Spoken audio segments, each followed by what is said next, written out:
નમસ્કાર, સ્વાગત છે આપનું પ્રાર્થના સંદેશ ન્યૂઝમાં। વડોદરાની ટીમ આરટીઆઈ દ્વારા માંગણી કરાઈ છે કે મશહૂર પ્લેબેક સિંગર મોહમ્મદ રફી સાહેબને ભારત રત્ન એવોર્ડથી સન્માનિત કરવામાં આવે।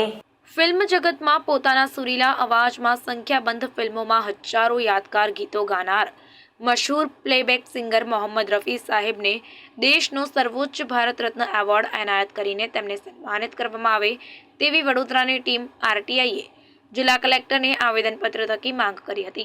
आ प्रसंगे टीम आरटीआई प्रमुख अंबालाल परमारनी आगेवानीमां मोन्टू मलिक, समीर मिस्त्री सहित फिल्म जगतना कलाकारों चंद्रशेखर पागेदार सर, दिलीप बच्चन सर साथे रवि फाउंडेशन वडोदराना डॉक्टर बेलीम सर सहित कलानगरी वडोदराना रफी साहेबना अनेक चाहको प्लेबेक सिंगरों ने तेमनी टीम आरटीआईना सभ्यों मोटी संख्यामां उपस्थित रह्या हता अने रजूआत करी हती।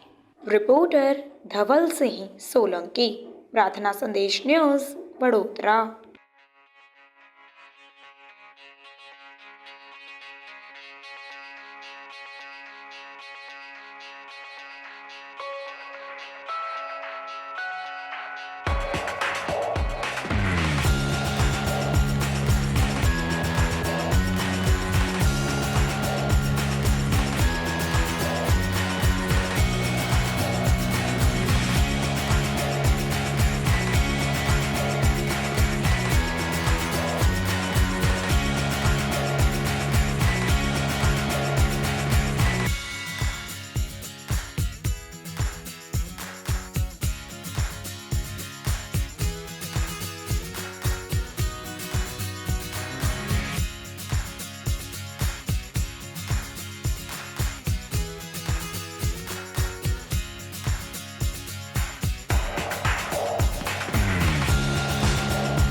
मैं डॉक्टर बेलिंग हूँ भी एसएसजी हॉस्पिटल में सर्जन भी। आप सब लोग जानते हैं कोरोना में मैं एडमिशन नोडल ऑफिसर भी था।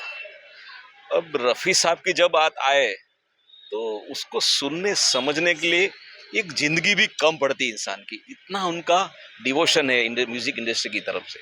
और आज हम यहाँ मोन्टू भाई है, वो टीम आरटीआई पूरी है, उनके साथ हमारे बड़ौदा शहर के बहुत जाने माने और सीनियर आर्टिस्ट चंद्रशेखर पागेर दादा है, दिलीप बच्चन साहब है, फिर प्रीतेश भाई और पूरी जो टीम है रफ़ी साहब को सम्मान देने के लिए, रफ़ी साहब को जो अवार्ड देने के लिए, जो हम भारत रत्न अवार्ड देने के लिए कलेक्टर ऑफिस आए हैं और वहाँ हम कलेक्टर साहब को विनती करने वाले हैं।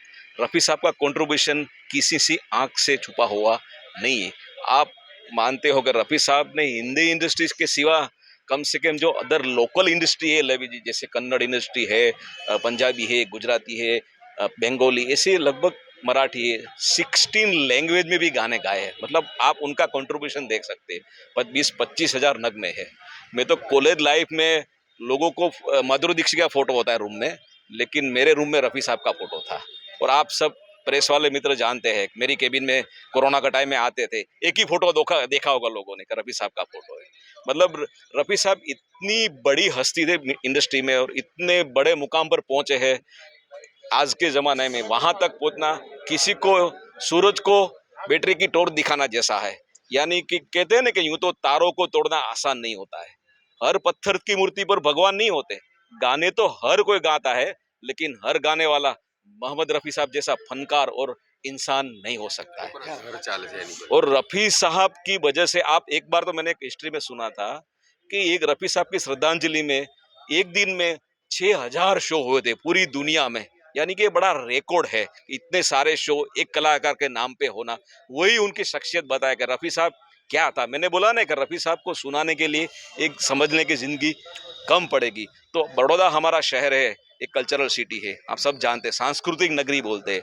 तो हम सांस्कृतिक नगरी से जो मोन्टू भाई और परमार जी ने टीम आरटीए के थ्रू जो शुरुआत की थी इस चिंगारी की, वो पूरे देश में चिंगारी आगे जाए और पूरे देश में हर एक शहर में से लोग आगे आए।